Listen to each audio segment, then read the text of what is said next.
I was in my room getting ready for another day at the University of Texas when my life took an unexpected turn. It seemed like yesterday, a normal Texas bright day where the sun touches your skin even through the windows of our comfortable suburban home. I'm Lily, a 21-year-old blonde who worked hard to keep a toned body with curves in all the right places. My breast is a perky 34C, which I enhance with a lacy white bra, which is my favorite today like most days. I was studying my nursing degree there. I dressed in my go-to home outfit, a pair of short denim shorts and a vibrant purple t-shirt. My feet, which I hate to cover with socks at home, are a size 6.5 inches, American sizing, currently polished with my favorite white nail polish. I was just slipping into my sandals when the sound of yelling from downstairs pulled me out of my routine. My mom, and my stepdad Daniel were at it again. Their arguments had become more frequent lately, but this one sounded different, more intense. I hesitated at the top of the stairs, listening. "You never listen to me, Daniel." My mom's voice was sharp like the crack of a whip. Daniel retorted, his voice booming with frustration. "It's because you never make any sense, Susan. You just want everything your way." I knew I should intervene or at least check on them, but something held me back. Maybe it was the fear of what I might see or hear. Instead, I stayed there, frozen until the sound of a door slamming echoed through the house. I rushed down only to see my mom grabbing her coat, her face red with anger. "Where are you going?" I asked, my voice barely above a whisper. "I need some space, Lily. I can't do this anymore," she said, her eyes avoiding mine as she hurried out the door. The engine of her car roared to life, and then she was gone. The house fell silent except for the ticking of the clock in the living room. I stood there watching the door, half expecting her to come back, but she didn't. Daniel was in the kitchen, his back to me, his shoulders slumped. I walked over slowly, my bare feet. Silent on the cool tile floor, "Daniel," I ventured, my voice small in the vast quietness of our now too large home. He turned, his expression a mix of anger and something else, something like relief or maybe regret. "She'll come back. Lily? She always does," he said, though his voice lacked conviction. I nodded, not because I believed him, but because I didn't know what else to say. We stood there, the awkwardness between us palpable. "I'm going to my room," I finally said. Needing to escape the tension, "I have some studying to do for my nursing class." "Sure, Lily," he responded, his gaze lingering on me a moment too long before he turned away back in my room. I shut the door, leaning against it, my heart racing. My life was changing, and not in the way I had planned. I was now alone with Daniel, a man who was technically my stepdad, but felt more like a stranger at times. The thought of living here with just him was daunting, but there was no telling when or if my mom would return. I sat at my desk, pulling out my nursing textbooks, but my mind was elsewhere.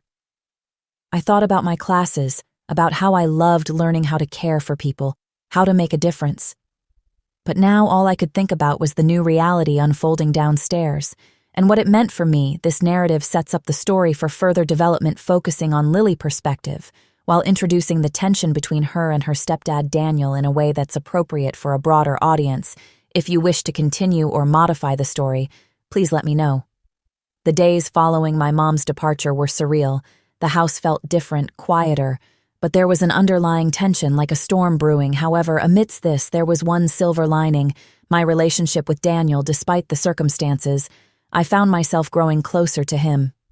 He was, after all, the only family I had left in this house. One evening after a particularly grueling day at University of Texas, I came home limping. I had pushed myself too hard during my daily run. Something I did to clear my mind and keep in shape. My right leg was in agony, and my lower back felt like it was on fire. "Daniel," I called out from the foyer, my voice strained from pain.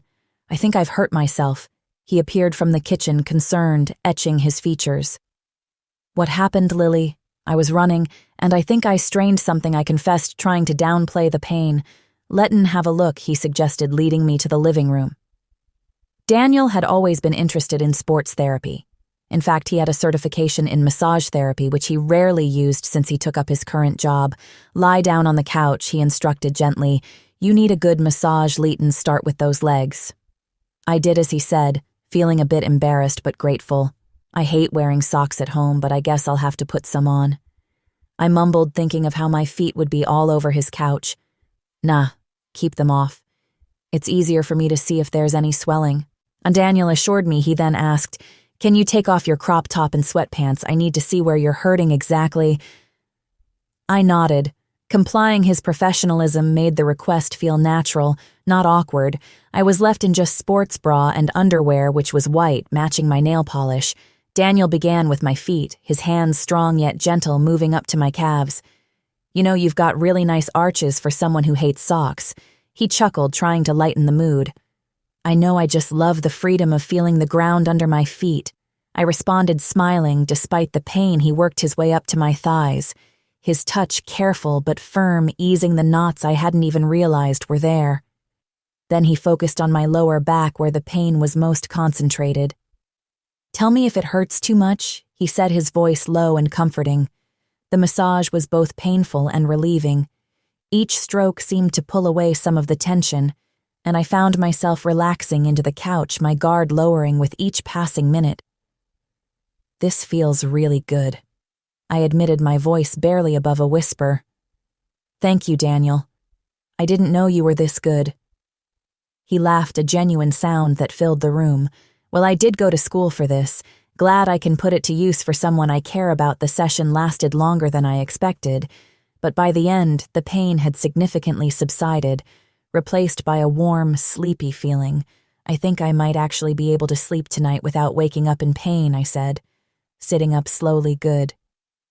Daniel said, his eyes meeting mine with a warmth that made me feel safe. "We do this again. If you need, you should rest now." "Lily?"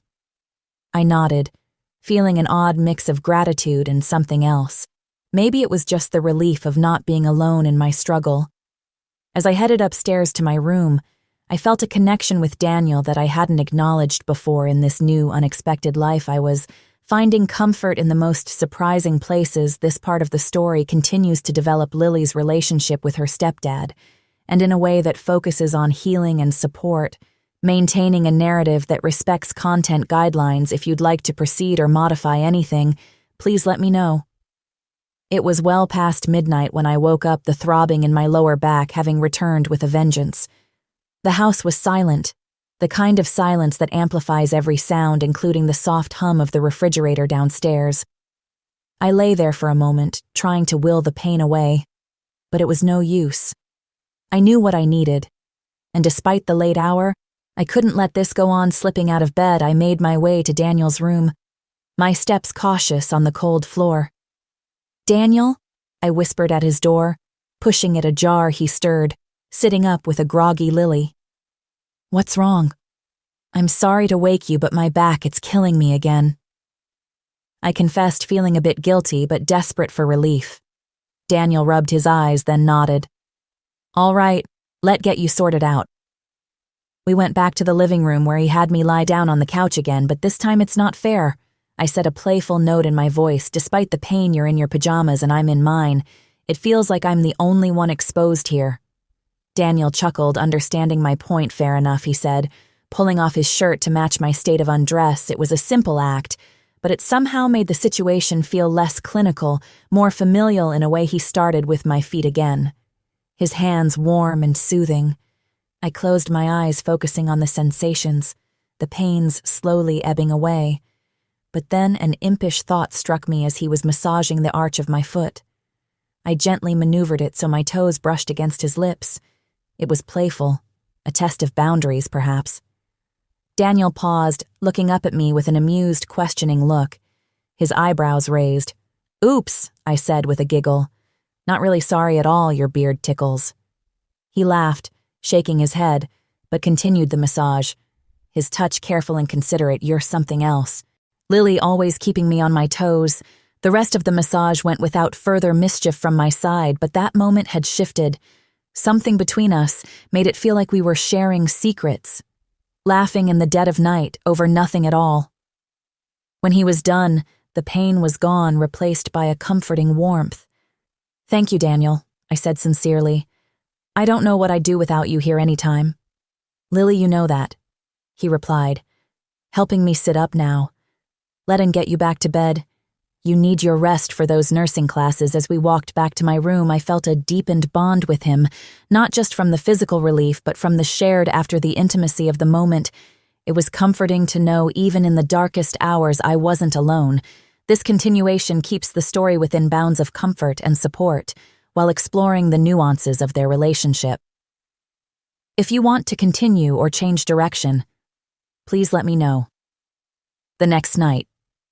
Sleep was elusive again, not because of pain, but because of the memory of the playful, comforting moment with Daniel. The house was quiet. The only sound being the distant hum of the city outside the clock showed it was late, but I knew I wouldn't rest until I felt that relief again. I tiptoed to Daniel's room, the door slightly ajar, as if expecting me, "Daniel." I whispered my voice, a soft invitation in the night. He was awake, his eyes catching mine in the dim light from the hallway again. He asked, but there was warmth, not irritation in his tone. "I think it might help," I said, trying to sound apologetic, but feeling the excitement of our little secret. We returned to the living room, the familiarity of the routine now comforting. As he started the massage, I waited for the right moment. When his hands were busy with my feet, I playfully moved my toes to touch his lips, just like the night before. This time, though, I felt his lips part slightly, a silent chuckle escaping him that's becoming a habit. He murmured, his voice amused. I giggled, feeling the tension leave my body, not just from the massage, but from the shared laughter. Then, as he moved up to my lower back, his hands felt different, more tender. Perhaps he leaned in, his breath warm against my skin as he whispered, "Did it pass? Are you feeling better, little Lily?" The nickname was new, and it felt oddly intimate. I turned slightly to look at him, our faces close much better. I whispered back, a smile on my lips. The moment hung between us, charged with something unspoken. Then, as if reading my mind, or perhaps his own, he gently guided me into a hug, his arms wrapping around me securely. "Let him get you back to bed," he suggested, but the tone suggested something different, an offer to stay close. Can we just stay like this for tonight?" I asked, my voice small but hopeful. Daniel nodded, pulling me closer. We maneuvered to lie down on the couch together, him wrapping his arms around me in a protective, comforting embrace. It was innocent, a need for closeness from both of us, an unspoken agreement in the quiet of the night. We fell asleep like that, my head against his chest, listening to his heartbeat, feeling safer than I had in days.